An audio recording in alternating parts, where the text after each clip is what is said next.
เอาหรอวะสวัสดีครับผมนายณัฐวุฒิศรีวิบูลย์วันนี้เราก็จะมาทดลองใบงานที่14นะครับการรับสัญญาณเสียงผ่านเส้นใยแก้วนำแสงนะฮะ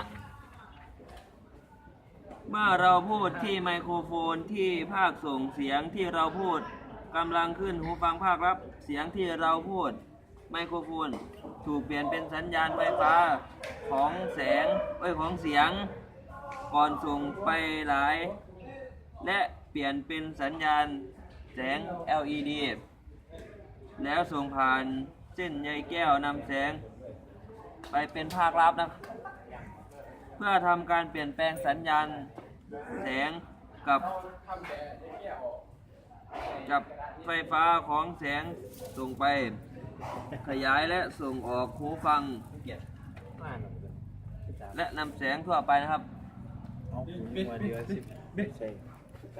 โลครับเราจะการทดลองในนี้ครับผมครับ